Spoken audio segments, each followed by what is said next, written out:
Bonjour Diane Fadel. Salut Nanette. Vous êtes à la tête de Fondation Diane. Demain, à l'ABC Verdun, vous inaugurez ce marché, si j'ose dire, vert, qui s'appelle Green Market. On l'entend tout de suite, il s'agit de durabilité et d'environnement. Qu'est-ce qui vous a donné envie d'organiser un tel marché? Ce n'est pas une envie, c'est une mission que Fondation Diane a appliquée et vraiment suivie pendant de longues années depuis sa naissance. L'écologie est au sein de Fondation Diane et ce que nous faisons, que ce soit dans la chaire qui est à l'USJ ou dans notre Civic Circle qui mobilise les citoyens, ou dans notre fonds d'investissement qui s'appelle Viridis, c'est ce que nous appliquons tout le temps, c'est supporter tout ce qui est écologique et vert.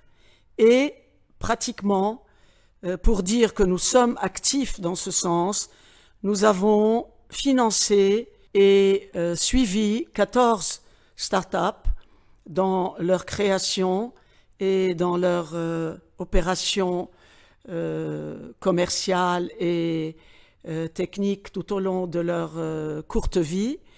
Et maintenant, nous avons été élu par une fondation qui s'appelle Fondation Asfari, qui est à l'étranger, c'est une fondation internationale, et par l'Union européenne à travers un programme qui s'appelle SwitchMed, et par une autre institution qui s'appelle CWOS aussi.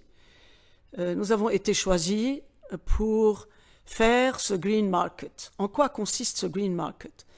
Ce Green Market consiste à mettre en valeur 23 entreprises qui sont toutes jeunes et qui ont besoin d'être connues pour qu'elles se développent, qu'elles puissent se développer. Est-ce que parmi ces 23 entreprises, il y figure les 14 que vous soutenez? Non, pas toutes, parce que toutes ne sont pas encore au stade de jeunes entreprises. Il y en a qui ont évolué et je suis très très fière de dire que sur les 14 que nous avons soutenus et que nous continuons à soutenir, il y en a 5 qui sont déjà réussis, ce qui est rare en général. Les startups, quand on les prend très jeunes, il y en a 1 sur 10. Or chez nous, vraiment, le pourcentage est nettement supérieur. Et encore, les autres, il y en aura peut-être encore qui vont réussir. Dans le Green Market, il y aurait peut-être 2 ou 3 de celles que nous avons qui sont encore jeunes, mais les autres, non, ce sont de nouvelles entreprises.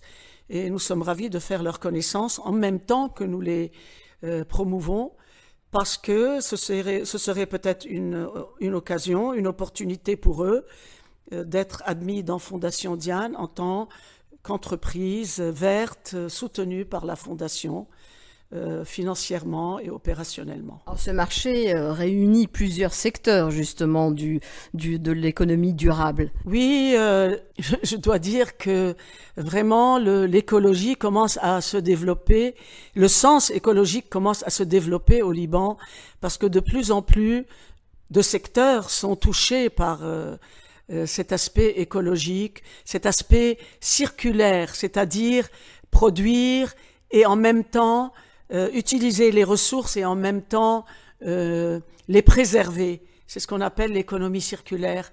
C'est un concept qui n'est pas très vieux, mais qui au Liban, je crois, est très méconnu.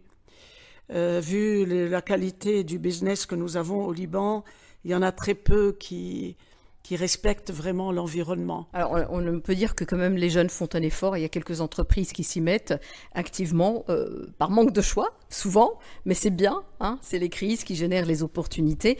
Vous faites ça sur 3 jours, donc 7, 8 et 9 juillet. Les horaires de l'ABC, c'est au rez-de-chaussée de l'ABC Verdun. Est-ce que cette initiative risque de s'inscrire dans la durée, ou est-ce que éventuellement vous pourriez abriter une de ces startups sur une base permanente?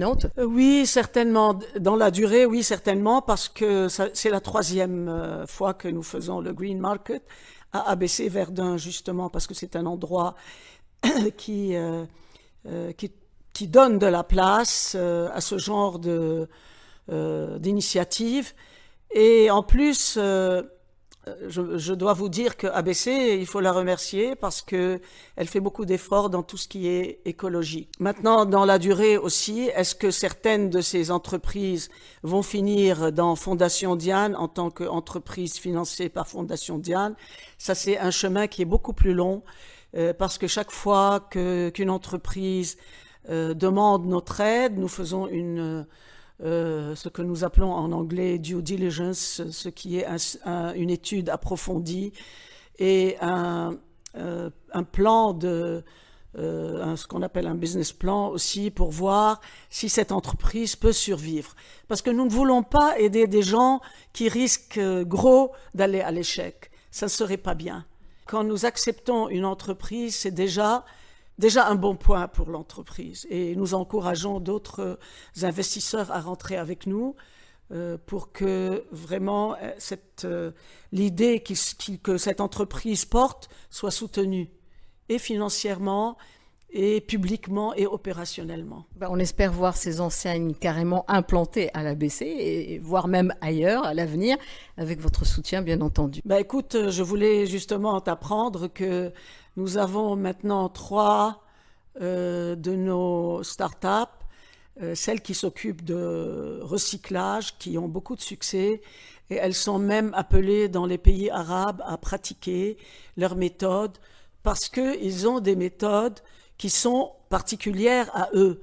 C'est-à-dire, par exemple, si je parle de Compost Baladi qui aide les gens à faire de leurs déchets organiques du compost, ils créent des machines. Si on les met à la maison, on peut faire du compost à la maison. Ils créent des machines pour ABC maintenant, par exemple, pour faire du compost à ABC et ne plus mélanger les déchets organiques des restaurants avec les déchets des clients qui sont soit des bouteilles, soit du plastique, soit du papier, même d'autres papiers que nous générons dans l'entreprise. Et donc, il y a du succès. On a une autre qui s'appelle Fabric Aid qui recycle les habits qu'on jette et qui aussi a beaucoup de succès. Maintenant en Jordanie, en Égypte, ils sont appelés partout ces jeunes. Et c'est magnifique. C'est vraiment beaucoup d'espoir. Merci Diana Fadel. Merci à toi Nanette. Je rappelle que le Green Market, c'est à l'ABC Verdun, à partir de demain, donc jusqu'au 9 juillet, sur les horaires de l'ABC et au rez-de-chaussée.